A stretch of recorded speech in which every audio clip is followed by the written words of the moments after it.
kuwani waa ciidanka argagixisada hurdada u diiday kuwa saqda dhexe u daata cadowga iyagoo hurda kuwa horjoogayaasha gumaada xarko ayay uga boodaan diyaaradaha dagaalka magacoodu waa u argagax nabadiidka hoodka iyo godadka ayay kala soo baxaan cadowga kumaandooska danab guryaha loogu gala qaarkood ayagoo godad ku jiro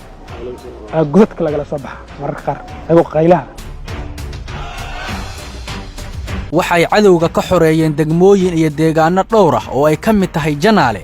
waxa ayna fuliyaan howlgallada qorshaysan oo dharbaaxa kulul ku ah argagixisada waxay dileen horjoogayaal nabadiidka muhiim u ahaa qaar kalena gacanta ayay ku soo dhigeen howlgalladan anaga aan fulin waa qorshe gaar ah laga leeyahay oo maanta kale bu'aale inaan tagno ama aan tagno meesha la yiraahdo Carabow oo 50 kiiloomitir u jirta bu'aale aan u daadano taargeday anaga noo taamicnaa waxaan ka raadiyeenaa ma ahan micneheedu markii inaan magaalada qabsadana waxa ka u dhabar jab adag ayaga in magaalada intaan qabanno dadkii ugu muhiimsanaa oo indhaha u ahay aan ka soo qabsan taliyaha guutada 16aad ee kumaandooska danab gaashaanle Ismaaciil Cabdimaalig Maalin guula la taaban karo oo danab ay gaareen ayuu hormuud u ahaa waxa uu garabka surtay qoriga waa geesi goobaha dagaalka anaga ciidankeena waqtina ma laha gooray baxayaan qof og ma laha meelay ka galayaan qof ma laha ayagoo la dul taagay ay arkaan marar qaar in carraan isku dayaan orodna meel ku tagayaan rag odayaal u badan yihiin marar qaar waxay iska dhigaan in dadka dhex galaan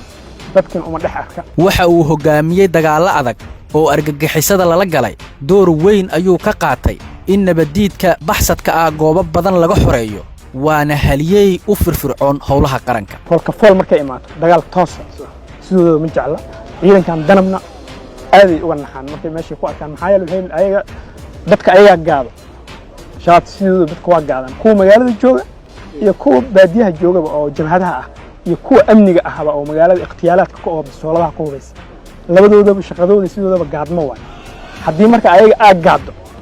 aad u nicbiin ma jecla tababarro kala duwan ayuu ku qaatay gudaha dalka iyo dibadda waxa uu ka mid yahay dhalinyarada u danqatay dawladnimada Soomaaliya dhiiggiisa ayuuna u hibeeyay dalkiisa dambi lama hadlee dalka hooyay danta qaranka good way difaacayaan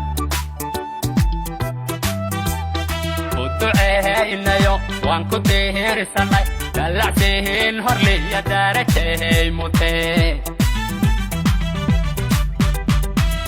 barnaamijkan haliyey iyo maalintiisa kala soco SNA Radio waxaan uga hadlaynaa geesiyaasha dalkeenna ee aan ku diirsanay si baal dahaba loogu qoro